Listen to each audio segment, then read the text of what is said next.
가족 모두가 나와서 하나님께 영광 돌리는 모습을 하나님께서 가장 기뻐하셨으리라고 믿습니다.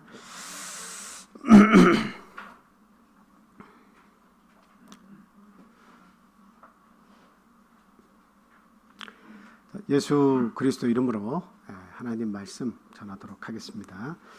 먼저 본문 말씀 다 같이 찾아보겠습니다. 열왕기상 3장 4절에서 15절까지 있는 말씀입니다. 현 집사님께서 한번 읽어주시기 바랍니다. 이에 왕이 제사하러 기브온으로 가니 거기는 산당이 큼이라. 솔로몬이 그 제단에 1천 번제를 드렸더니 기브온에서 밤에 여호와께서 솔로몬의 꿈에 나타나시니라. 하나님이 이르시되 내가 내게 무엇을 줄고 너는 구하라. 솔로몬이 이르되 주의 종 내 아버지 다윗이 성실과 공의와 정직한 마음으로 주와 함께 주 앞에서 행함으로 주께서 그에게 큰 은혜를 베푸셨고 주께서 또 그를 위하여 이 큰 은혜를 항상 주사 오늘과 같이 그의 자리에 앉아 아들을 그에게 주셨나이다. 나의 하나님 여호와여 주께 종으로 종의 아버지 다윗을 대신하여 왕이 되게 하셨사오나 종은 작은 아이라 출입할 줄을 알지 못하고 주께서 택하신 백성 가운데 있나이다. 그들은 큰 백성이라 수요가 많아서 셀 수도 없고 기록할 수도 없사오니 누가 주의 이 많은 백성을 재판할 수 있사오리까. 듣는 마음을 종에게 주사 주의 백성을 재판하여 선악을 분별하게 하옵소서. 솔로몬이 이것을 구하매 그 말씀이 주의 마음에 든지라. 이에 하나님이 그에게 이르시되 내가 이것을 구하도다. 자기를 위하여 장수하기를 구하지 아니하며 부도 구하지 아니하며 자기의 원수의 생명을 멸하기도 구하지 아니하고 오직 송사를 듣고 분별하는 지혜를 구하였으니 내가 내 말대로 하여 내게 지혜롭고 총명한 마음을 주노니 내 앞에서도 너와 같은 자가 없거니와 내 뒤에도 너와 같은 자가 일어남이 없으리라. 내가 또 내게 구하지 아니한 부귀와 영광도 내게 주노니 내 평생에 왕들 중에 너와 같은 자가 없을 것이라. 내가 만일 내 아버지 다윗이 행함같이 내 길로 행하며 내 법도와 명령을 지키면 내가 또 내 날을 길게 하리라. 솔로몬이 깨어보니 꿈이더라. 이에 예루살렘에 이르러 여호와의 언약궤 앞에 서서 번제와 감사의 제물을 드리고 모든 신하들을 위하여 잔치하였더라. 아멘. 아멘. 이 내용은 저희들이 반복적으로 이렇게 교회에서 많이 듣는 말씀이죠. 그래서 1천 번제를 솔로몬 왕이 하나님께 드리고 나서 꿈을 꾸었는데 하나님께서 내 마음에 합하다. 그래서 내가 너에게 무엇을 줄고 하고 백지 수표를 내밀었더니 장수하는 것도 구하지 않고 부도 구하지 않고 원수가 멸하는 것도 구하지 아니하고 오직 이 많은 백성들 앞에서 내가 어린 자니까 그들 앞에 나아가서 모든 것을 듣고 치리할 수 있는 그런 지혜를 저에게 주시옵소서 했을 때 하나님께서 그 솔로몬 왕에게 그런 치리할 수 있는 지혜 주셨지만 구하지 않은 부도, 명예도 모든 권력과 명성도 함께 주셨다 하는 내용입니다. 우리 잘 알고 있죠. 그래서 오늘 본문을 통해서 저희들이 그 지혜를 구하는 성도의 자세를 우리가 같이 생각하고 은혜를 나누려고 합니다. 저희 나라 속담에 도끼 들고 나물 캐러 간다 이런 말씀이 있습니다. 도끼 들고 나물 캐러 간다. 나물 캐러 갈 때는 뭐 가지고 가야 돼요? 예? 삽? 나물 캐러 가는데 삽까지 가면은 한꺼번에 풀 수는 있겠습니다만 좀 칼. 예, 죄송해요. 칼. 호미. 호미도 참 좋고 칼도 이렇게 탁탁 끊어가면서 이렇게 나무를 캘 때 아주 좋죠. 그래서 가볍고 쉽게 들고 다니기 좋으면서 휴대가 간편하면서 언제든지 나무를 이렇게 쉽게 캐는 것이 굉장히 중요합니다. 근데 이제 이런 거 준비하지 않은 사람들은 어때요? 임시 방편으로 막 그 차 안에 있는 거 뭐 찾아가지고 가져와서 한다고 뭐 도끼가 됐든 뭐가 됐든 막 나무를 캐려고 하면 그게 잘 캐집니까? 안 캐지죠? 이건 뭐냐면 지혜가 없으면 그렇게 산다는 것이고 지혜가 있으면 준비를 잘해서 때에 맞는 그런 일들을 잘 달성해낼 수 있다 하는 겁니다. 오늘 저와 여러분들이 주님 앞에 오셨는데 혹시 도끼 들고 와가지고 하나님 말씀 듣겠다 하는 분은 안 계시겠죠? 그래서 들을 수 있는 귀를 가지고 와서 하나님의 말씀을 들을 때 깨닫는 마음 주시옵소서. 이렇게 하는 게 이게 지혜 아니겠습니까? 마음은 콩밭에 가 있고 여기에 와서 그냥 하나님의 말씀은 한 귀로 듣고 한 귀로 흘려 나가버리면 이것은 지혜 없는 자와 똑같은 것입니다. 그래서 정말 우리 시간을 우리가 이렇게 참 들여가지고 내 정성을 다해서 그 말씀을 깨닫는 것이 이게 진짜 아름다운 삶이지, 이 시간 다 버려가면서 마음과 영혼은 딴 데가 있고 몸만 여기에 있다면 이 귀한 시간을 참 흘려보내는 어리석음을 저희들이 범하는 것이 됩니다. 그래서 오늘 이 시간에 간절한 마음으로 하나님 저에게 지혜를 주시옵소서, 지혜 있는 삶을 살게 하여 주시옵소서, 세월을 아끼는 지혜를 저에게 주십시오라고 기도하는 마음으로 말씀을 같이 들어주시기를 바랍니다. 자, 먼저 여러분에게 드리고자 하는 말씀은 지혜는 어디서 오냐라고 하는 말씀입니다. 지혜는 어디서 오냐. 여러분 지금 솔로몬이 이렇게 1,000번제를 딱 드렸는데 하나님과의 꿈속에서의 대화를 이렇게 통해서 보니까 지혜는 어디서부터 옵니까? 하나님께로부터 옵니다. 그거는 최상품의 지혜입니다. 최상품의 지혜입니다. 그 부자가 되겠다고 마음 먹고 하나님께 그 부를 구했어요? 안 구했죠. 부를 구하지 않았죠. 명예도 안 구했죠. 목숨도 안 구했죠. 그런데 솔로몬이 구하지도 않았는데 하나님께서 뭘 주셨어요? 지혜를 구하니까 나머지 것도 함께 다 주셨습니다.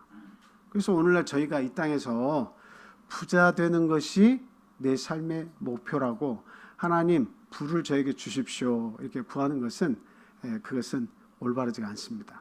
그래서 성경 어디에서도 내가 부자가 되어야겠다, 나에게 부를 주십시오 한 사람은 아무도 없습니다. 구약에서부터 지금까지 쭉 보시면 내가 부를 쟁취해야 되겠다고 하고 이 부를 나에게 주십시오라고 구한 사람은 사실 없습니다. 하나님부터 야곱 같은 경우도 하나님께서 부자를 만들어 주셨어요. 아브라함도 하나님께서 자기가 노력하지 않았어요. 그런데 하나님의 말씀에만 순종하며 살았어요. 근데 이 가나안 땅에 딱 들어왔을 때에 기근이 있으니까 애굽으로 갔잖아요. 이집트로 갔을 때 이집트에서 왕을 만나고 그 다음에 그 왕을 속였죠. 자기 아내가 너무 아름다우니까 혹시나 나를 죽이고 아내를 차지할까봐 누입니다라고 속이고 나서 나중에 그게 하나님께서 이제 깨닫게 해주시니까 그 왕이 화를 내면서 바로 왕이 화를 내면서 어때요? 많은 보화를 주면서 빨리 여기를 떠나가라고 이렇게 재촉을 했죠. 이삭도 마찬가지예요. 이삭도 자기가 부자가 된 것에는 하나님의 말씀에 순종했다 뿐이지 그 부는 하나님께서 이렇게 주셨어요. 다윗도 마찬가지입니다. 다윗은 노년에 자기 자신이 하나님의 성전을 정말 참 아름답게 지어드리려고 애를 많이 쓴 인물이죠. 그런데 많은 전쟁을 통해서 피를 많이 흘렸어요. 그래서 하나님께서 다윗의 마음은 이해하지만 그러나 그 손으로 하나님의 성전을 짓도록은 허락하지 않으셨습니다.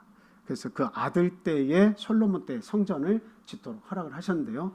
다윗은 많은 금은 보화를 재산을 모으면서 하나님께 마지막에 그것을 다 드리면서 뭐라고 했습니까? 내 인생이 무엇이가 한데 하나님께서 나를 이렇게 사랑하셔서 당신께 이 모든 것을 드릴 수 있었습니까? 하나님께서 나에게 주셨다는 거죠. 그리고 여러분들 그 애굽에서 이스라엘 백성들이 민족적으로 탈출을 감행할 때 출애굽이죠. 출애굽을 할 때 그 성전을 지을 수 있는 금, 은, 동 이런 보화들은 다 어디서 났습니까? 노예 생활을 하면서 모은 것도 조금 있었겠지만 어디서 그런 옷이며 몸에 다 은혜를 입었다고 해요? 그 애굽의 백성들, 그 이웃들에게서 금과 은과 의복들과 이런 것들을 다 불쌍히 여김을 받아가지고 하나님이 마음을 감동시키시니까 떠날 때 이웃에서 그것을 다 챙겨서 주는 거예요. 그래서 결국 그거 가지고 가가지고 광야 한복판에서 하나님의 전을 짓기도 하고 또 먹고 사는데 참 부족함이 없도록 그렇게 됐다라고 하는 겁니다. 그래서 하나님은 당신의 나라와 의를 위해서 살아갈 때, 믿음으로 살아갈 때 먹고 입고 마시는 것, 이방인들이 구하는 모든 것들을 다 충족시켜 주신다 하는 것을 우리가 말씀을 통해서 배워왔습니다. 자, 우리 잠언 1장 7절 말씀 한번 같이 읽어보겠습니다. 잠언 1장 7절 말씀. 자, 시작. 여호와를 경외하는 것이 지식의 근본이거늘 미련한 자는 지혜와 훈계를 멸시하느니라. 모든 좋은 것, 하나님을 경외하는 것이 지식의 근본이고 지혜의 근본인데, 그런데 하나님의 말씀 듣는 것을 사람들은 다 싫어한다라고 하는 거죠. 하나님의 말씀을 하면 이게 다 손은 안 올리지만 다 귀를 다 막고 있죠. 왜? 내가 인생을 살 때에 내 경험과 지혜도 무시 못하는데 하나님의 말씀이라는 것은 너무 고리타분하고, 그 하나님의 말씀대로 살려면 너무 손해를 많이 봐야 되고, 그리고 하나님의 말씀을 들으려고 하면 많은 시간과 내가 인내를 요한다 하는 겁니다. 그러니까 그 지혜와 훈계를 멸시하고 안 듣는 그런 길을 선택하는 경우가 대단히 많습니다. 그러나 이제 저희들은 하나님의 말씀이 지혜와 지식의 근본이라는 것을 알고 항상 하나님 앞에 나오는 것을 즐겨하는 사람이 되어야 됩니다. 세상의 지혜와 지식은 한계가 있어요. 한계가 있습니다. 나에게 명성을 때로는 가져다 주기도 하고 풍요로운 삶을 주기도 하지만, 그러나 생명의 관계가 딱 되면 그 생명을 지켜주는 데까지는 이 세상의 지혜와 지식이 도달을 하실 수가 없어요. 도울 수가 없어요. 내 영생을 어떻게 세상의 지식이 도와주겠습니까? 하나님의 말씀 외에는 그 지혜와 지식이 아무 데서나 얻어지는 것이 아니다 하는 것을 우리가 알아야 됩니다.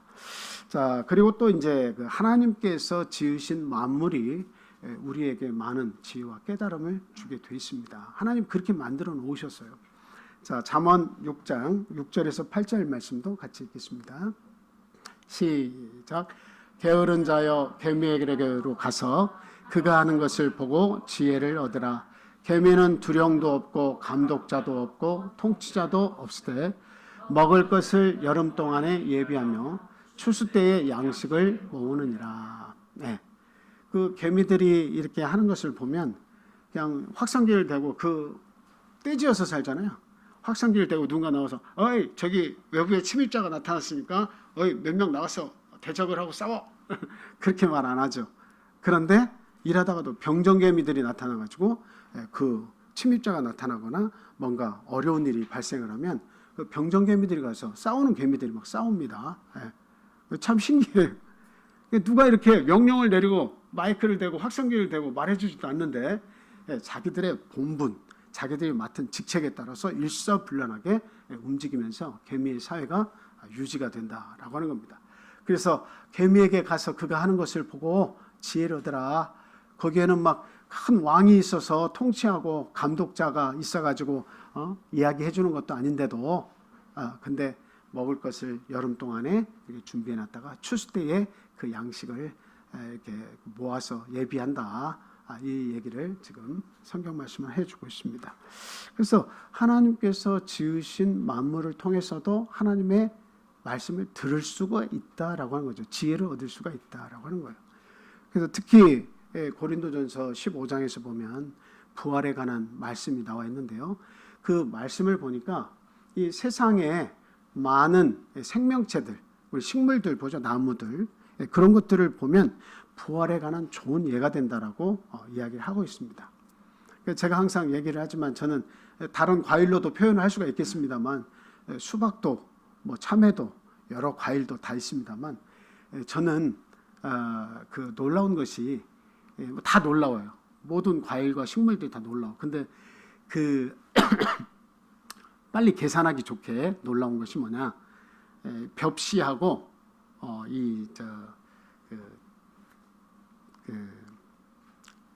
알이 많이 맺혀 있는 이거 뭐죠?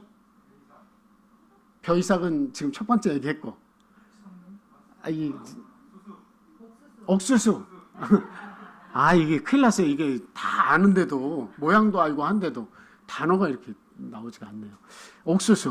옥수수하고 벼이삭을 보면 나달로 심었는데 나타나는 현상이 눈에 딱 보이게 확 나타나게 구별되게 나타나죠. 그래서 옥수수 같은 것도 한 알갱이가 아주 딱딱하게 이렇게 굳어 있어요. 말라 비틀어졌어요. 그런데 그것을 내년 봄에 심어가지고 추수하겠다는 거예요.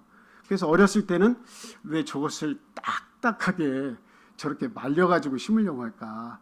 바로 떼가지고 추수하자마자 바로 심으면 안 될까? 그 생각 어렸을 때 많이 했어요. 근데 때가 아니면 그것을 아무리 심어도 또 안 되는가 보죠. 어찌 됐든 그것을 막 말려 비틀어질 때까지 말려. 그래서 그것을 딱 이렇게 땅에다 심으면 어떤 역사가 일어나요? 물기를 흡수하고 그것이 점점 부풀어서 이제 자기의 몸을 탁 터트리죠. 그리고 나서 거기서 싹이 이제 막 올라와가지고 줄기가 올라오고 열매가 거기에 이제 달리는 겁니다. 그래서 그 알갱이는 하나지만 그 알갱이가 주어가지고 본연의 자기의 모습이 나타날 때 그 모습은 어떤 거예요? 거기에는 이래 껍데기가 알맹이를 싸고 있고 아름다운 모습을 갖추고 있고 옷까지 입고 나타나죠. 그리고 거기에는 그 솜털 같은 털들이 많이 있고 그것을 헤쳐가지고 보면 알갱이가 몇 개나 있어요. 알갱이가 몇 개나 있어요. 수없이 많아요. 한번 세보시기 바라요. 저는 그 알갱이 중에는 수박이란다. 사과도 열리고 배도 열리고 다 신기하죠. 씨 하나 검은 거 심었을 뿐인데 막 열리잖아요. 근데 알갱이 중에 가장 많이 열리는 알갱이는 옥수수가 아닐까 그런 생각이 납니다. 그 벼이삭은 하나 심으면 자기 몸 버려가지고 50개 또는 혹 많이 열리는 거는 100개까지 이렇게 열립니다. 근데 이제 옥수수는 그보다 더 많이 열리죠. 그래서 아주 탐스러운 열매를 얻게 되는 거예요. 그래서 부활의 모습은 우리가 짐작을 할 수 있는 거예요. 우리의 낮은 몸을 마지막 때 예수님께서 재림하실 때 어떻게 바꾸신다고 그래요? 우리의 낮은 몸을 영광의 형체와 같이 바꿔주신다. 이렇게 얘기하고 있죠. 그 영광의 형체를 우리가 얻게 되는 거죠. 그 영광의 형체라고 하는 것은 오늘날 우리의 알갱이 요 하나의 모습, 지금 심겨진 우리 몸 하나의 이 모습과 영광의 모습은 비교가 불가능합니다. 무슨 말씀인지 알겠죠? 그래서 부활했을 때 하나님께서 부활의 몸을 우리에게 주셨을 때에 우리의 낮은 몸이 높은 영화로운 영광의 형체를 얻게 됐을 때는 우리 모두가 서로 깜짝 놀랄 것이다. 그리고 하나님을 믿은 것이 얼마나 위대한 사건인지를 그때 가면 다 놀라고 또 감사하게 될 것이다 하는 겁니다. 이와 같이 세상 만물을 통해서도 부활의 이치뿐만이 아니라 하나님의 뜻을 알고 지혜를 얻을 수 있도록 그렇게 하나님께서 만들어 놓으셨다라고 하는 겁니다. 자, 잠언 22장 4절 말씀 한번 보겠습니다. 시작. 겸손과 여호와를 경외함의 보상은 재물과 영광과 생명이니라. 자, 겸손과 여호와를 경외함의 보상은 처음에 재물이 나왔네요. 그러니까 재물도 하나님께서 겸손한 자와 여호와를 경외한 자에게 보상으로 주신 것이다. 이렇게 볼 수가 있겠습니다. 그 다음에 뭐 또 주신대요? 영광을 주신다고 이야기합니다. 참 재물하고 살면서 내가 영광스러운 자리에 선다고 하는 것이 얼마나 감사한 일이겠습니까? 그렇죠? 그런데 제가 이렇게 살아오면서 지혜도 짧고 살아온 시간도 짧지만 그러나 하나님의 말씀을 통해서 깨닫는 것이 있어요. 겸손하고 여호와를 경외해서 보상을 받아서 재물을 받은 사람들도 많이 있습니다. 그런데 재물을 받은 것에서 멈춘 사람도 많다라고 하는 거예요. 성경에서 보면 부자가 아브라함부터 해서 부자가 너무도 많죠. 이제 그 역대 부자들이 많이 있습니다. 근데 마태복음 19장에서 보면 한 부자 청년이 영생을 사모해서 하나님 예수님 앞에 나오죠. 그런데 그 재물은 얻었어요. 어떻게 얻었다고 얘기해요? 야, 하나님의 말씀을 다 지켜라. 계명을 지켜라. 그러니까 어려서부터 내가 그 말씀을 다 지키고 따랐습니다. 이렇게 얘기하는 거예요. 그러니까 사랑스럽게 예수님께서 그거를 사랑스럽게 보시면서 그렇다면 그 모든 것을 팔아서 가난한 자를 주고 그리고 나를 쫓아라. 그러면 하늘에서 보화가 있을 것이다. 이렇게 하늘의 보화를 설명하죠. 그게 영생입니다. 영생. 그런데 그가 재물이 많은 거로 마음에 근심하면서 떠났다고 그렇게 돼 있잖아요. 그러니까 하나님의 말씀을 잘 믿어서 재물을 받은 건 맞아. 부자 청년이 된 거는 맞아. 근데 그 다음에 오는 세상에서의 영광은 받을지 모르지만 뭐를 얻지 못했어요? 생명은 얻지 못했다라고 하는 겁니다. 그래서 저희들이 재물만 얻고 영광을 얻지 못하는 사람도 있고, 재물과 영광을 얻으면서 이 세상에서 살 때 하나님의 영원한 생명을 보장받지 못하는 부자들도 많이 있다라고 하는 겁니다. 그래서 부자가 하늘나라에 들어가는 것은 뭐가 뭐로 들어가는 것보다 더 어렵다? 낙타가 바느길을 통과하는 것보다 더 어렵다라고 하는 사실입니다. 그래서 중요한 것은 생명까지 가야 돼. 생명까지 얻어야 돼. 그게 최종 목표야. 그런데 겸손과 여호와를 경외해서 열심히 살았는데, 재물도 주시고 영광도 얻으면서 살았는데 생명을 보장받지 못하는 그 자리, 거기까지 가지 못하면 앞에 것은 사실은 이 땅에서 다 누렸기 때문에 그 별 볼일 없는 거예요. 죽을 때는 다 누렸기 때문에 가져가는 게 아닙니다. 그래서 아무것도 못 가져가고 마지막에는 두려움과 고통 속에서 떠나게 된다는 거죠. 그래서 누가복음 16장에서 보면 부자와 나사로 이야기를 여러분이 잘 아시지만, 부자가 뭘 누렸습니까? 재물도 누리고 영광도 누렸어요. 그 자주색 옷을 입고 그 호의호식하면서 잘 살았죠. 근데 마지막에 가보니까 그 문 앞에서 참 그 부자의 상에서 떨어지는 부스러기를 먹으려고 애썼던 나사로는 아브라함의 품에 안겼는데, 본인은 어때요? 음부에 빠져서 물 한 방울을 입에 축이기를 소원해도 얻지 못하는 그런 처지에 빠졌다라고 하는 사실입니다. 그것을 통해서도 우리가 알아야 되는 것은 생명이 가장 중요한 것이구나 하는 거예요. 생명이 가장 중요한 것이구나. 내가 하나님을 믿고 말씀을 쫓아오는 이유는 이렇게 귀한 시간과 내가 노동력과 그 다음에 내 자비를 들여서 하나님 앞에 나오는 가장 귀한 목적은 무엇이다는 거예요? 그것은 결국 영혼을 얻겠다라고 하는 겁니다. 영원토록 내 생명을 보장받고 싶다라고 하는 거예요. 그 이유 하나 때문에 저희들이 이 자리에 나오는 거예요. 그래서 모든 부귀와 영광과 재물과 모든 지혜는 하나님으로부터 오는 것은 마땅한 것이지만, 우리가 그것을 받고서 마지막까지 영생을 취할 때까지 최선을 다해야겠다 하는 말씀을 드립니다. 자, 그 다음에 이제 어디에서 또 지혜가 오냐? 하나님께로부터 오는 지혜가 가장 중요하죠. 근데 두 번째 지혜는 신앙과 생활 속에서 성공한 지혜자에게서 지혜가 온다라고 하는 거예요. 그러니까 지혜자 옆에 있으면 뭐를 얻는 거예요? 지혜를 얻는 거예요. 그런데 미련한 자 옆에 있으면 어때요? 모든 것을 다 잃어버릴 수도 있습니다. 있어요. 참 안타까운 그 일들이 교회 안에서도 많이 일어납니다. 참 제가 아는 한 분도 옆에 참 친하게, 아주 그냥 언니 동생으로 이렇게 친하게 잘 지내시는 그런 사이인데요. 근데 이 한 분이 대내외적으로 아는 분들이 굉장히 많아요. 사회 각계각층에 뭐 장관도 아시고 뭐 그 뭐라고요, 구청장도 아시고 시장도 알고 뭐 아주 대단히 사람 인맥이 굉장히 이게 크고 넓어요.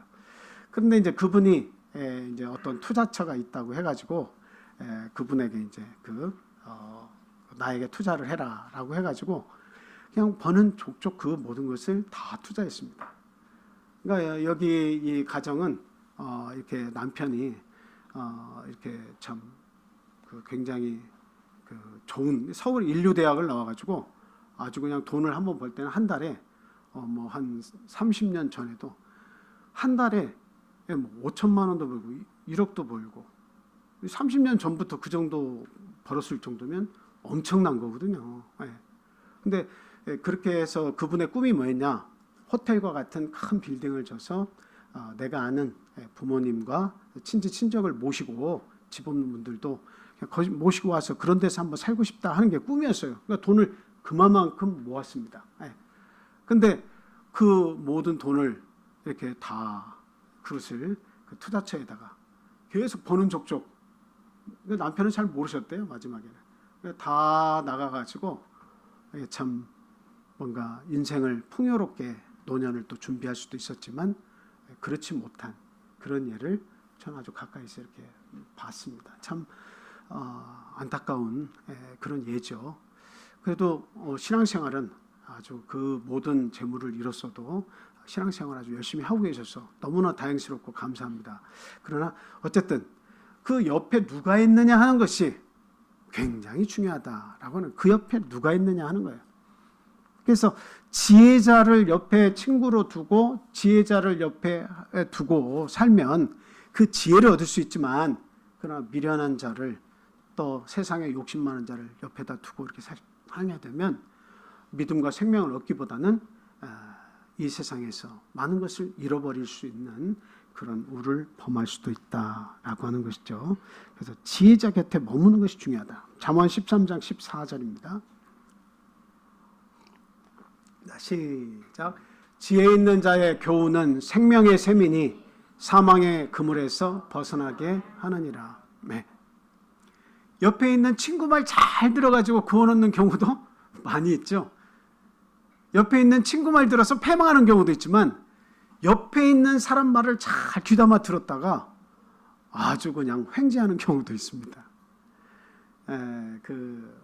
언제 한 번은 이렇게 보니까 그 대부호예요. 대부호의 운전기사인데, 그 운전기사를 하면서 계속 회장님이 하는 말만 계속 귀담아 듣는 거죠.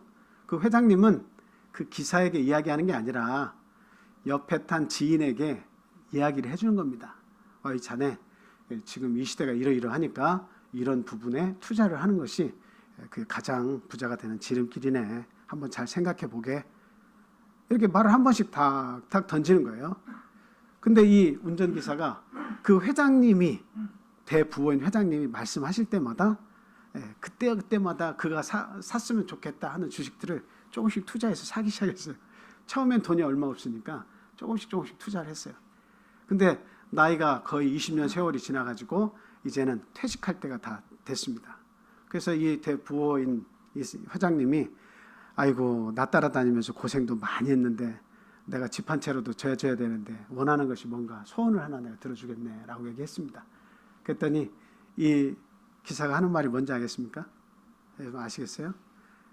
회장님, 집도 필요 없고 돈도 필요 없습니다. 충분히 저도 벌었습니다. 회장님 따라다니시면서 회장님께서 하신 말씀대로 제가 다 투자를 했더니 저는 지금 집도 큰 빌딩을 사고 참 세상에서 부러울 것 없는 저도 부자가 됐습니다. 이렇게 얘기했다는 거예요. 그 회장님 따라다니면서 얻어들은 지식밖에 없었는데 그 지혜자를 가까이 두고 나니까 그에게서 나오는 모든 소스를 자기 삶에 적용을 해서 그는 부호가 되었습니다. 또 다른 부자가 된 거예요. 누구와 함께 하느냐가 대단히 중요한 거예요. 근데 우리의 목표는 부자가 되는 것이 인생의 목표가 아니기 때문에 어디에다가 목표를 두고 누구와 함께 하는 것이 중요하냐 하는 겁니다. 그것은 바로 하나님 곁에 머물고, 그리고 하나님의 말씀을 전하는 자 옆에, 그리고 신앙생활을 열심히 하는 자 옆에 친구를 두고 같이 신앙생활하는 것이 영생을 얻는 가장 좋은 방법이다라고 하는 것을 우리는 결코 잊어서는 안 되겠습니다. 잠언 13장 20절 말씀 보겠습니다. 다시 13장 20절 시작. 지혜로운 자와 동행하면 지혜를 얻고 미련한 자와 사귀면 해를 받느니라. 네, 아멘. 자, 한 구절 더 보겠습니다. 잠언 14장 6절에서 8절 말씀 보겠습니다. 잠언 14장 6절에서 8절. 자, 현집사님께서 한번 읽어주세요. 거만한 자는 지혜를 구하여도 얻지 못하거니와 명철한 자는 지식 얻기가 쉬우니라.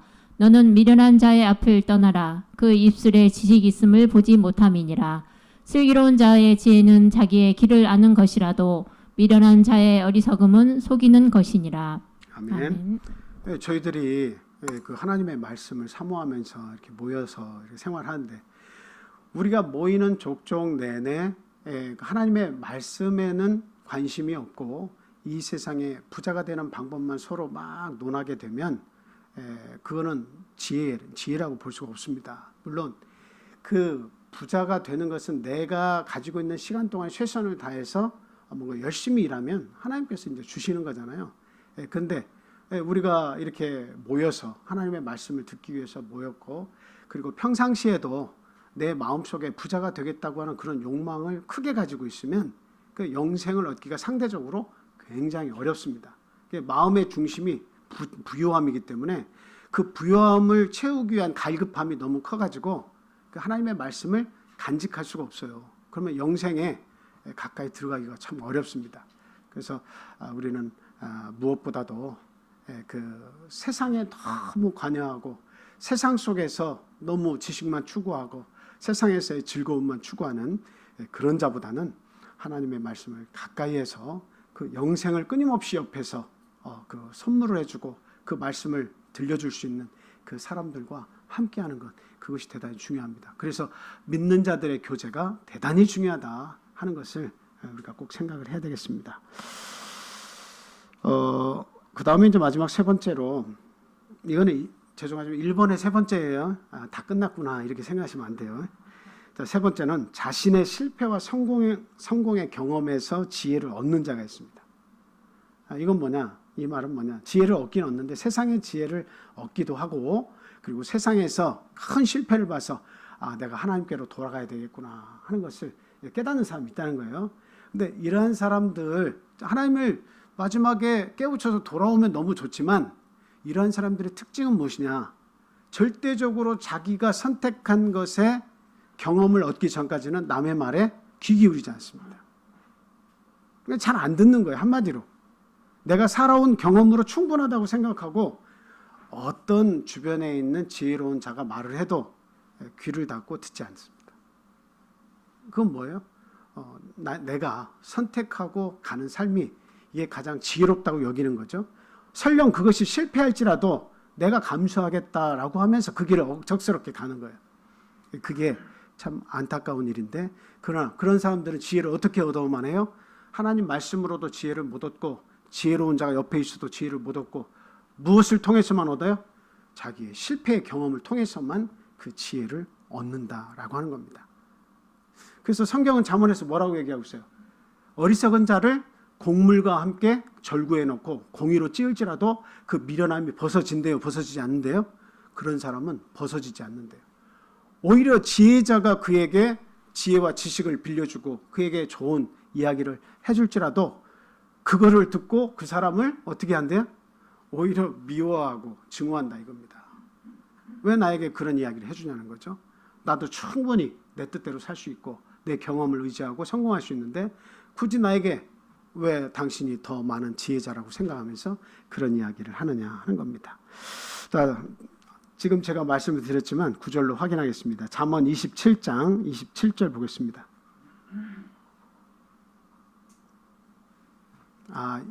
20장, 잠언 20장 27절 한번 봐주시겠어요? 저 구절이 아니네요.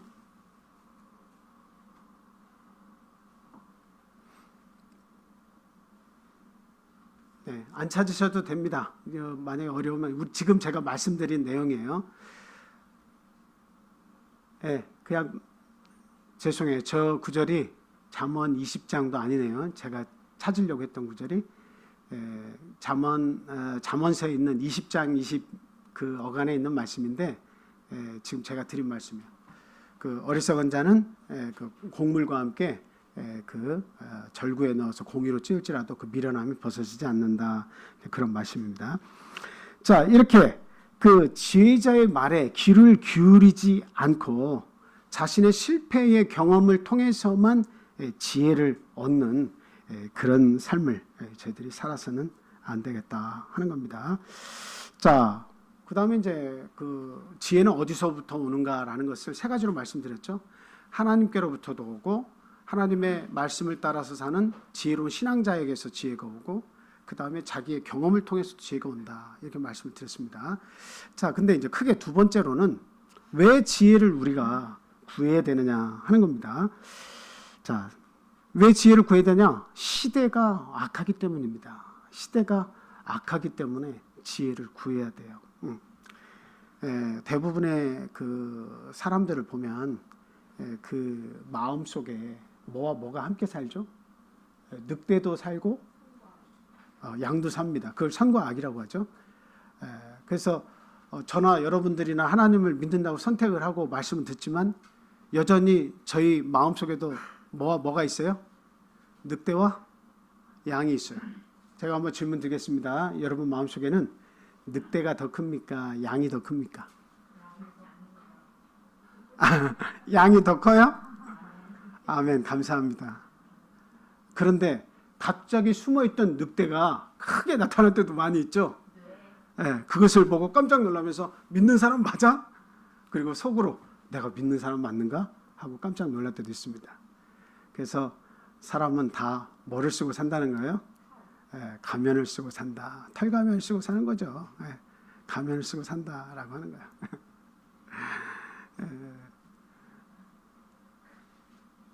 가면을 쓰고 산다는 겁니다.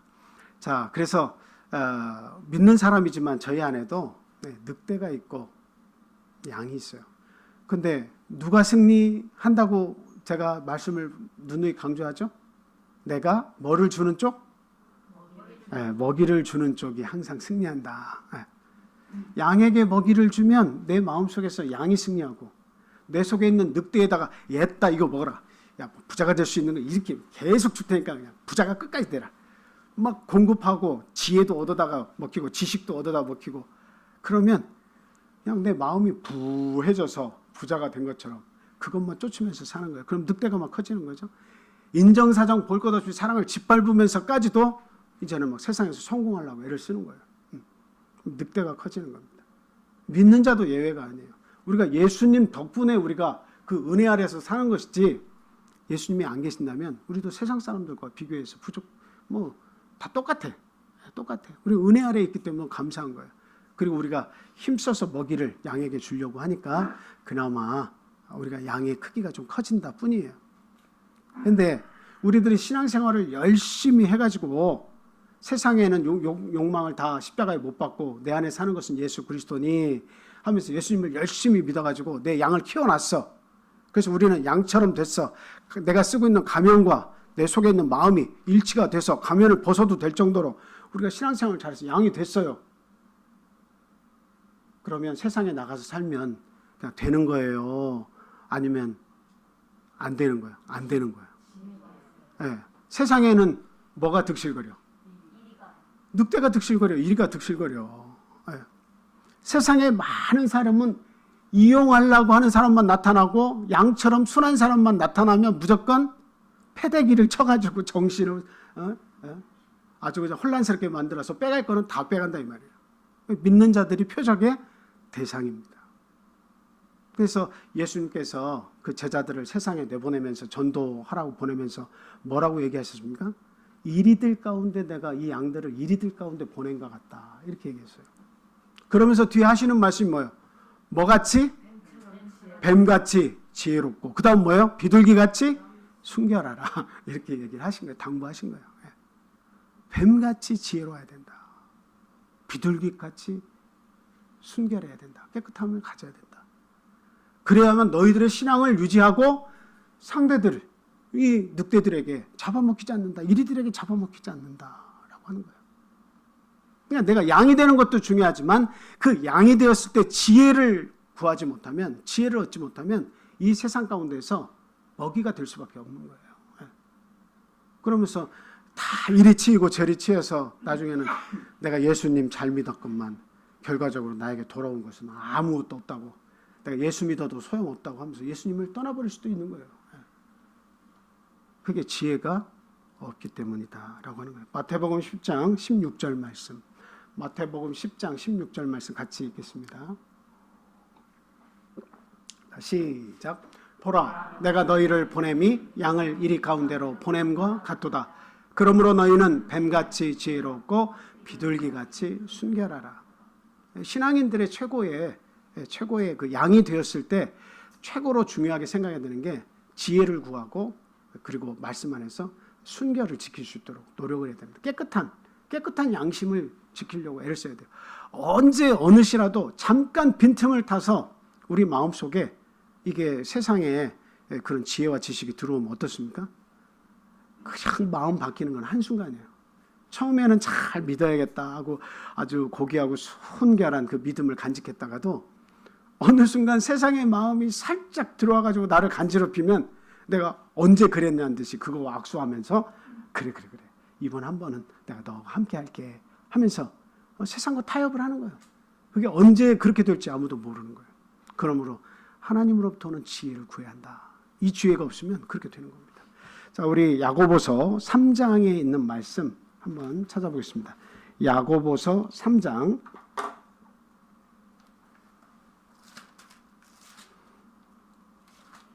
야고보서 3장 13절부터 18절까지 찾아주셨네요. 저는 안 올린 줄 알았는데 자, 한번 현집사님께서 읽어주세요.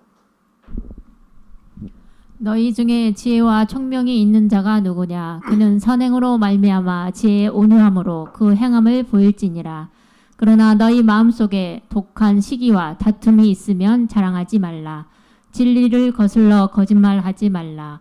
이러한 지혜는 이로부터 내려온 것이 아니요 땅 위의 것이요 정욕의 것이요 귀신의 것이니 시기와 다툼이 있는 곳에는 혼란과 모든 악한 일이 있음이라. 오직 이로부터 난 지혜는 첫째 성결하고 다음에 화평하고 간용하고 양순하며 국률과 선한 열매가 가득하고 편견과 거짓이 없나니 화평하게 하는 자들은 화평으로 심어 의의 열매를 거두니라. 아멘. 땅에서 나는 지혜가 있고 어디서 오는 지혜가 있다고요? 하늘로서부터 오는 지혜가 있다고 하죠. 그런데 이 땅에서 나는 지혜는 온갖 다툼과 미움과 증오와 당짓는 것과 여러 가지 이런 어려운 일들이 동반된다라고 하는 거죠. 근데 하늘로부터 오는 오직 위로부터 나타나는 지혜는 어떻다고 얘기해요? 17절에 보니까 첫째 성결하고 다음에 화평하고 그 다음 관용하고 양순하며 긍휼과 선한 열매가 가득하고 편견과 거짓이 없다 이렇게 얘기하고 있죠. 그래서 여러분들에게 그 지혜가 중요하다고 말씀을 드리는데 세상에서의 지혜가 살 때마다도 굉장히 중요합니다. 중요하지 않다는 얘기는 결코 아니에요. 그런데 땅의 지혜는 주로 어디에 목표를 둡니까? 땅에서 난 지혜는 세상에서 사는 것까지의 어떤 영광과 우리에게 주는 뭐라고 할까요? 수고의 산물과 여러 가지 이제 좋은 것들을 이렇게 줍니다. 근데 하늘의 것은 항상 목표가 이 땅의 것이 아니에요. 목표가 어디예요? 하늘이에요. 하늘. 하늘의 목표를 두기 때문에 항상 다툴 수가 없어. 하늘의 목표를 두니까 다툴 수가 없어. 내가 참아야 돼. 제가 부산에 있을 때 한 그 교편을 잡은 그 남자 형제인데, 근데 이 초등학교 교사가 그 학교를 다니면 여자 선생님한테 인기가 굉장히 많아요. 얼굴도 아주 갸름하게 이쁘게 생기고 착하게 생기고 아주 순하고. 그런데 저기 그 지방 이름을 모르겠네요. 저기 강원도 어디 그쪽으로 이제 일단은 이제 옮기다 보니까 어느 곳에 좀 멀리 갔다가 거기에서 그 여자 선생님이 마음에 들어가지고 막 자꾸 들이대는 거예요. 나하고 결혼 안 해주면 안 된다고 막 놓치기 싫다는 거죠. 그래서 계속 따라다녔어요. 그래서 2년인가 3년을 따라다니니까 이게 너무나 힘들어서 결혼해줬대요. 결혼해줬는데 내가 교회 안에서 내가 신앙 안에서 사람을 만나서 결혼해야 되겠다고 인생의 목표를 잡고 신앙생활을 해왔는데, 근데 하도 그 신앙을 갖지 않은 외지인이지만 자기를 자꾸 사모한다고 하고 결혼을 요청하니까 내가 이 소원을 안 들어주면 안 되겠다 이런 마음이 들어가지고, 그러면 내 말의 모든 것을 맡기고 나를 따라올 수 있겠냐, 내가 교회를 다니는데 함께 교회를 나갈 수 있어야 된다. 그러니까 막 무조건 다 따르겠다 했대. 근데 막상 결혼을 딱 하고 나니까 교회를 데리고 오기가 너무 어렵더래. 이 여자 선생님이 이제 남편을 딱 결혼하고 얻었다고 생각하니까 그 다음에는 이제는 오히려 이제 자기 뜻대로 하려고 막 하니까, 그래서 이 남편인 이 형제가 하나님께서 나에게 얼마나 큰 십자가를 주시려고 이러는가 이렇게 생각을 하고, 아내가 하자는 대로는 다 따라하고 아내가 원하는 건 다 해주기로 작정을 하고 교회 나가는 것 한 가지만 내가 딱 구해야겠다. 이렇게 목표를 정하고 어떤 일에도 화를 내지 않고 어떤 요구에도 다 응하고 그러나 교회 가는 것만큼은 절대로 물러설 수 없다. 만약 이거 물러서면 우리의 결혼은 끝이다까지 이렇게 얘기했대요. 그러니까 이 거래가 내용이 뭐 괜찮잖아요. 생각해보니까 애초부터 남편에게 그렇게 결혼하면 하겠다고 약속한 건데 그러니까 뭐 애 보는 문제서부터 밥 먹이고 씻기고 심지어 밥하는 거 그냥 그 부모님들께서는 저한테 와서 아휴, 우리 며느리가 집에 가서 얘기를 보면 아니, 내 아들이 설거지하고 있고 내 아들이 반찬하고 있고 밥하고 있다고 이거 어쩌면 좋냐고 막 어느 정도 도와주는 것도 어느 정도 해야지. 근데 그 남편이 그것을 좋아하는 거예요. 왜? 교회를 잘 나오니까. 그거 하나는 성취가 돼서 아, 내 아내하고 구원 얻을 수 있겠구나 이렇게 생각하고 교회를 지금 잘 나오고 있습니다. 지금은 아내가 너무도 교회에서 열심히고 집에서도 열심히 해요. 한 영혼 구한 거 아니에요? 네. 그 지혜를 통해서 구한 거예요. 거기에는 다툼이 없어요. 우로부터 난 지혜는 영혼을 구원하겠다고 하는 그 지혜 속에는 성결하고 화평하고 관용하고 순하고 그리고 긍휼과 선한 열매가 가득하고 편견과 거짓이 없습니다. 이 지혜를 구하려고 애를 써야 돼요. 세상의 지혜도 중요하고 먹고 사는 문제도 중요하지만 가장 중요한 것이 하나님 앞에 와서 이 지혜를 우리에게 주십시오라고 구하면 먹고 살만한 것은 하나님께서 주신다라고 하는 겁니다. 먹고 살만한 것은 하늘을 주신다. 그래서 마태복음 7장에서 하는 말이 뭐예요? 6장 7장입니까? 거기서 보면 우리가 뭘 구하라고 그래요? 다른 거 구하지 말고 먹고 있고 마시는 것보다 뭘 구하라 해요? 하나님의 나라와 그의 의를 구해라. 그게 지혜다라고 하는 거예요. 그걸 구하면 솔로몬처럼 구하지 않은 것도 너에게 주겠다라고 하는 거예요. 세상 사람들이 구하는 것은 무엇을 먹을까, 무엇을 마실까, 무엇을 입을까를 위해서 구하지만 그러나 예수님께서 말씀하시는 것은 하나님의 나라와 그 의를 구해라라고 하는 겁니다. 그게 지혜다. 하나님의 나라는 뭐예요? 하나님의 나라는 하나님이 통치하시면 하나님의 나라예요. 제가 우리 성도님들은 다 들으셨지만 그 듣지 않으신 몇몇 분을 위해서 하나님의 나라에 대해서 잠깐만 소개하겠습니다. 어떤 여인이 남편과 아내들과 왕따를 당하면서 그렇게 이제 살았어요. 그리고 왠지 모르게 우울증도 오고 살고 싶은 마음이 하나도 없었어요. 그래서 이제 죽기로 이렇게 작정을 했습니다. 이제 마지막 라디오에서 음악이 나오길래 음악을 이렇게 틀어놓고 있었는데 거기에서 말씀이 나오는데 그 말씀이 뭐냐? 무엇을 먹을까 마실까 입을까 염려하지 말고 그의 나라와 그의 의를 구하라. 이 말씀이 이제 나온 거예요. 그래서 그 말씀을 이제 마지막으로 듣고 이제 죽으려고 작정을 했습니다. 이제 딱 이렇게 놓고 수면제를 이렇게 많이 이렇게 두고 죽어야겠다 이렇게 생각하고 이제 무릎을 꿇고 하나님 이제 저 죽습니다 하고서 이제 수면제를 꺼내서 먹으려고 하는데 마음속에서 소리가 나는 거예요. 야야야, 너는 왜 그렇게 거지같이 하고 죽냐? 네 방이라도 좀 깨끗하게 좀 손질하고 청소하고 아주 정결한 데서 죽어야지 이 지저분한 쓰레기통 속에서 너 죽고 싶냐? 그 마음의 소리가 나보니까 대체 그렇네. 집안 청소라도 하고 죽자 깨끗하게. 그래서 열심히 청소를 했어요. 그리고 나선 하나님 이제 죽어도 됩니까? 그래서 또 이제 약을 먹으려고 딱 하니까 야 네가 방은 깨끗하게 정리해서 참 잘했다만 밖에 나가면 네 화초들이고 뭐고 그냥 막 잡초가 막 자라나서 네가 어떻게 살아왔는지 그것들이 다 보여주고 있다. 죽는 순간만이라도 좀 정결하게 모든 걸 정리하고 죽을 수 없냐? 그러니까 밖에 나가서 보니까 쓰레기 천지야 다. 마당에 쓰레기 청지고 그리고 막 웬 풀들이 막 자라나가지고 너무나 보기 흉측해. 귀신 나오겠다 할 정도예요. 그래서 그냥 재초기로 깨끗이 청소하고 쓰레기는 밖에 분리수거를 딱 하고 다시 무릎을 꿇고 하나님 이제 죽어도 됩니까? 그랬더니 참 잘했다.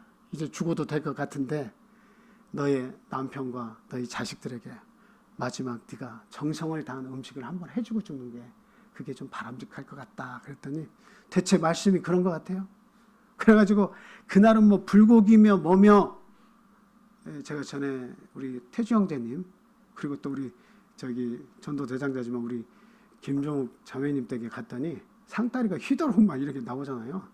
그렇게 한 번은 해주고, 여러분 혹시 세상 떠나고 싶으면 한 번은 꼭 가족들에게 그렇게는 한 번 해주고 떠나야 될 것 같아요. 떠나란 말씀 아니에요.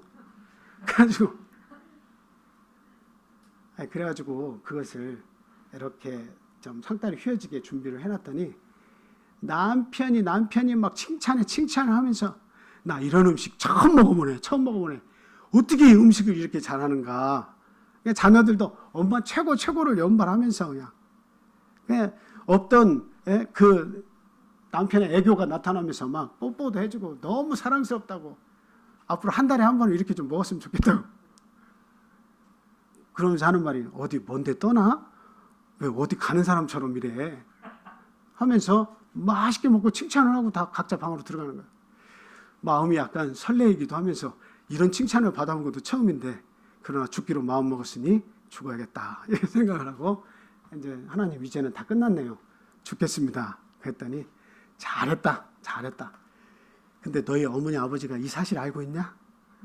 그러니까 모릅니다. 이야기하면 더 마음 아프죠. 그러면 너희 시댁에서는 너 죽는 거 알고 있냐? 그걸 어떻게 얘기합니까? 이야기를 못하면 정말 지금까지 너희가 하지 못한 사랑을 가지고 시댁에 가서 정말 너희 마음을 한 번이라도 전하고 죽어라. 그리고 너희를 낳아주시고 길러주신 그 은혜를 생각하며 정말 음식이라도 좋은 음식 싸가서 엄마 아버지께 참 드리고 죽어라. 그게 도리 아니냐. 그랬더니 알겠습니다 하고서는 순종을 하고 다 양쪽에 가가지고 인사했더니, 너 어디 여행 가냐?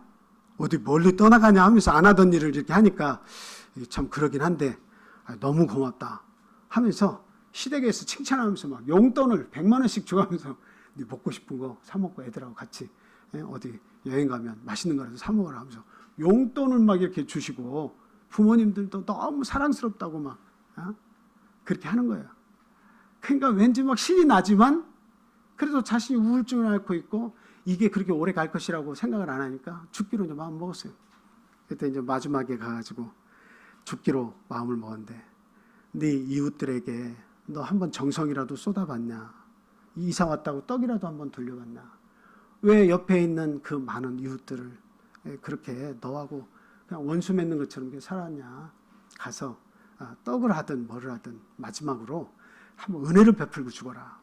나도 더 이상 너한테 요구하는 거 없다. 그러니까 떡을 해가지고 이웃들에게 떡을 막 돌렸어요. 그랬더니 아이고 누구 엄마 나도 미안해. 내가 관심을 못 쓰고 살아서 너무 미안해. 가까운데 이렇게 문 바로 옆에 살면서도 이웃 간에 정을 못 나눠서 미안해 하면서 등을 두드려주고, 앞으로 우리 만나서 차도 마시고 해 하면서 막 격려를 막 해주는 거예요. 그래가지고 어쨌든 돌아서 예수님의 음성이 자기 마음속에 들리는데, 예수님 이제 죽어도 좋습니까? 그랬더니 예수님께서 뭐라 하셨게요? 이젠 죽어라. 이젠 죽어도 좋다. 반드시 죽어야 한다. 죽어라. 허락한다. 그렇게 얘기했어요. 그랬더니 약통을 들고서 부들부들 떨면서 입에 가까이 갔는데 입에 털어넣지를 못하는 거예요. 야, 죽어라. 빨리 먹어라. 너 그렇게 먹기를 소원하지 않냐? 빨리 먹어야 떠나는 거 아니야. 빨리 죽어.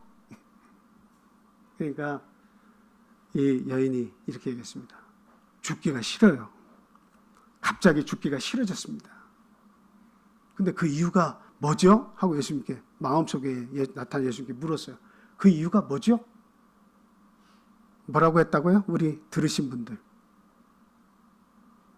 설교를 한 번 하고 두 번째 재탕을 하고 3탕을 해도 참 감사한 일이 바로 이렇게 잊어주시니까 감사해요. 언제 했는지도 잘 기억을 못하니까. 뭐라고 했겠어요?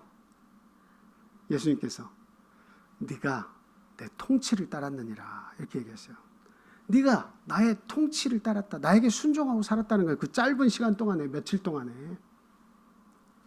하나님이 통치하시면 어떤 역사가 일어나는 거예요? 마음속에서 하나님이 통치하시면 모든 지각 위에 뛰어나신 하나님께서 그 예수 그리스도 안에서 우리의 생각과 마음을 지키시느니라. 그냥 막 내가 죽고 싶어. 너무나 괴로운 일들이 나에 가득해. 세상에 나가도 내 벗도 별로 없어. 살고자 하는 의지도 나에게 별로 없어. 괴로워. 누가 내 마음을 알아줄 수 있는, 헤아려 줄 수 있는 사람도 별로 없어. 나는 그런 사람이야. 애초에 그렇게 태어나서 그렇게 살고 있어.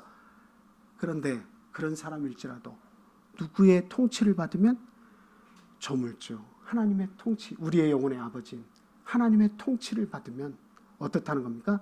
그의 나라가 그의 마음속에 임하는 거예요. 하나님의 나라는 화평하고 온유하고 그 속에서 온갖 양순과 긍휼과 선한 열매들이 가득한 것이다 라고 하는 겁니다. 그래서 믿음을 가져야 한다는 거예요. 저와 여러분들이 믿음을 가져야 하는 이유는 바로 거기에 있다라고 하는 겁니다. 네.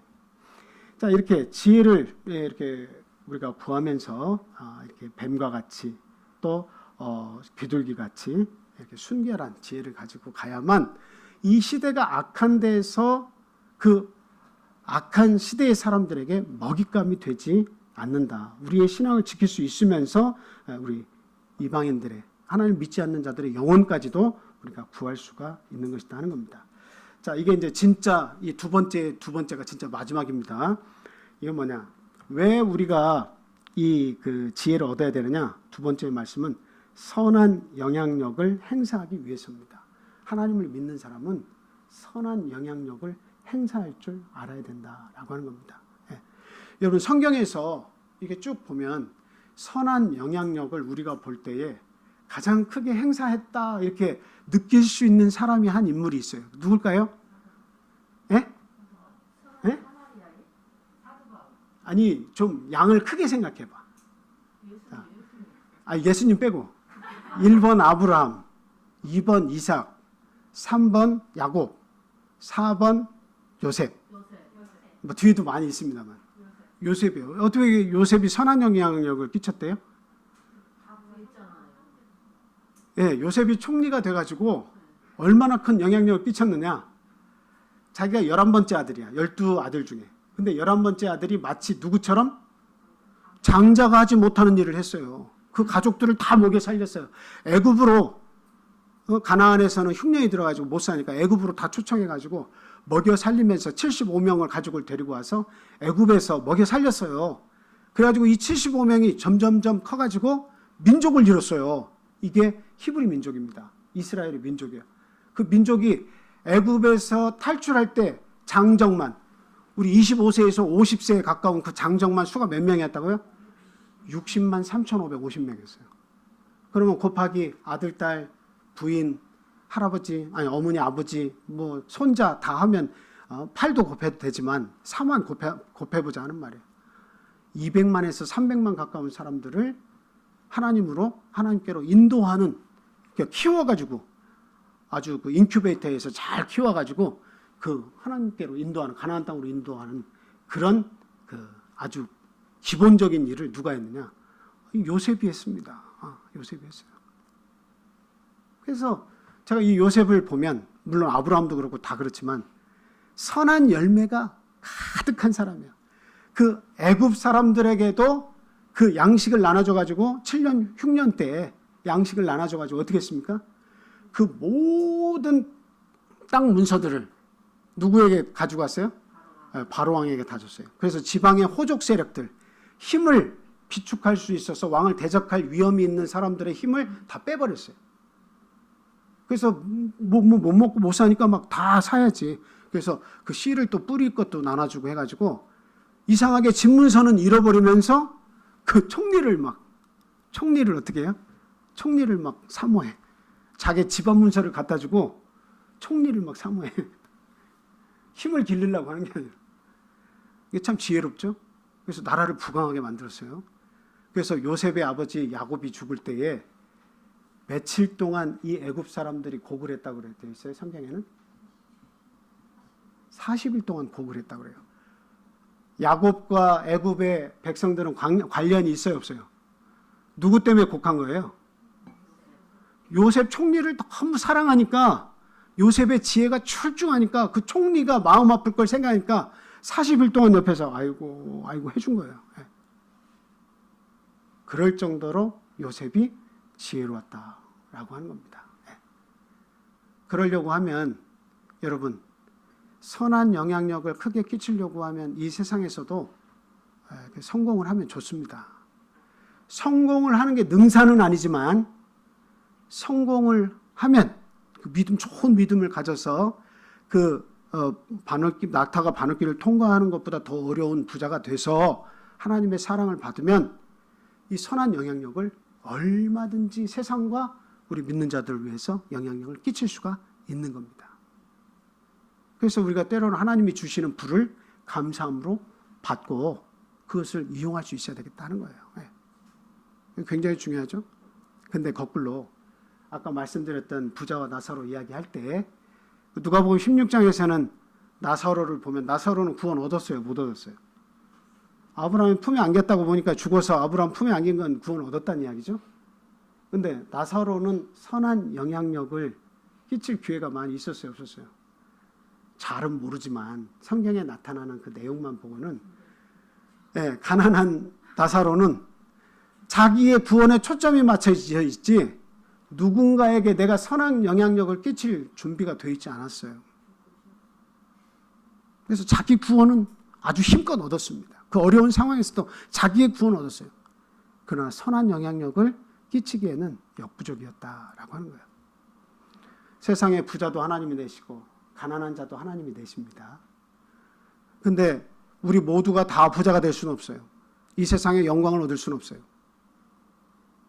하지만 최선을 다해서 하나님 앞에 목표를 두고 열심히 믿음으로 살면 부귀 영화는 하나님께서 주시고자 하면 따라오는 거예요. 근데 우리 목표가 그 부하게 되는 그 자체가 목표가 돼서는 안 되겠다라고 하는 거예요. 그리고 구약시대에는 항상 말씀드리지만 구약시대에는 부요함을 항상 뭐에 빗대서 말씀하셨어요? 하나님께서 복을 주실 때 부요함을 거기다 주셨다라고 하는 것을 아브라함부터 계속 보여주세요. 근데 예수님 오시고 나서 신약시대에 딱 들어오면 그 부요함이라고 하는 것은 물질의 부요함에 목표를 맞추지 않고 있습니다. 부자 청년 얘기했잖아요. 진짜 부요함은 뭐라고 이야기하고 있습니까? 하나님의 나라를 구하는 거예요. 하나님의 의를 구하는 거예요. 그게 예수님께서 말씀하시는 부요함입니다.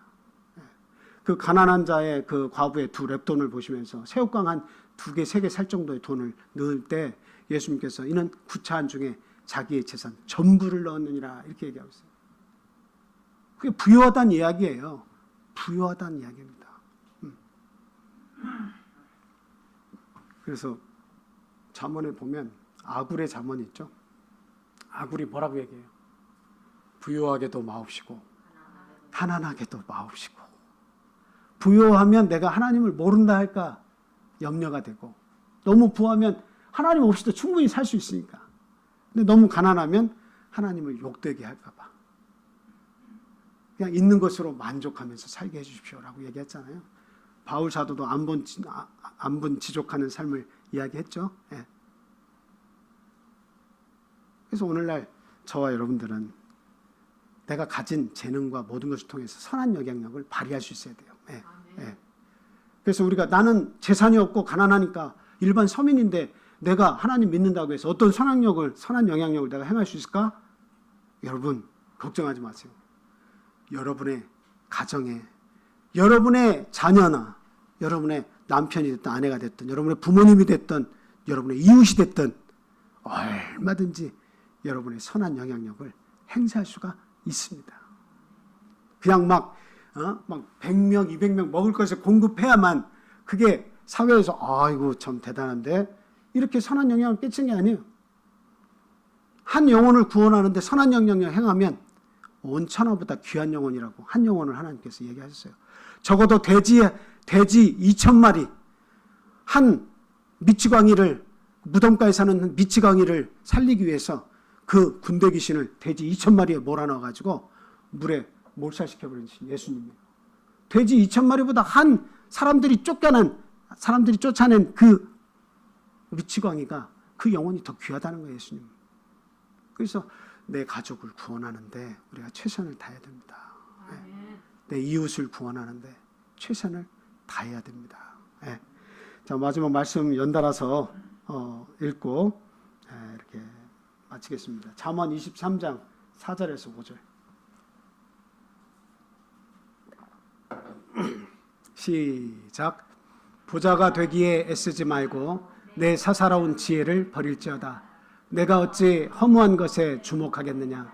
정령의 재물은 스스로 날개를 내어 하늘을 나는 독수리처럼 날아가리라. 아멘.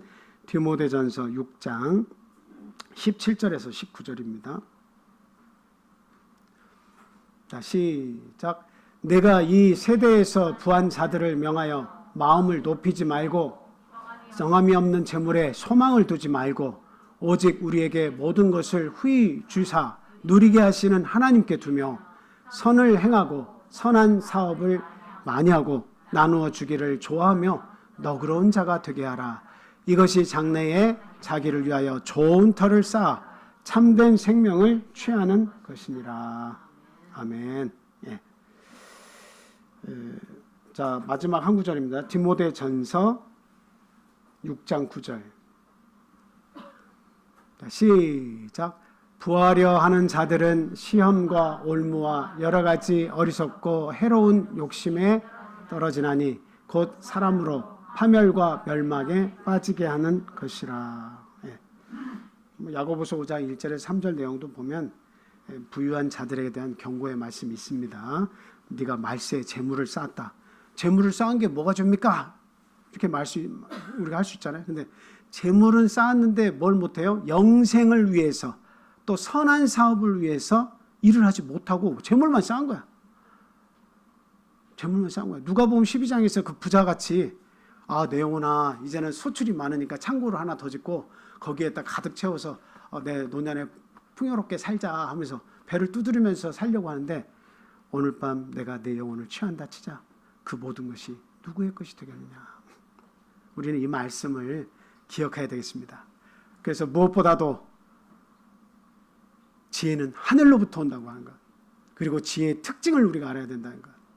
그리고 반드시 이 시대가 악하고 그리고 이 시대가 구원 얻기에 너무도 많은 그 유혹이 있다는 사실을 우리가 알 때 하늘로부터 지혜를 구해서 참 하나님 앞에 겸손한 마음으로 지혜를 구해서 하나님이 주시는 모든 것으로 이렇게 담대하게 살 수 있는 저와 여러분이 되셔야겠습니다. 자, 우리 함께 기도하겠습니다. 자, 하나님 오늘 저에게 주신 지혜를 구하는 그리스도인의 삶을 살게 해 주십시오.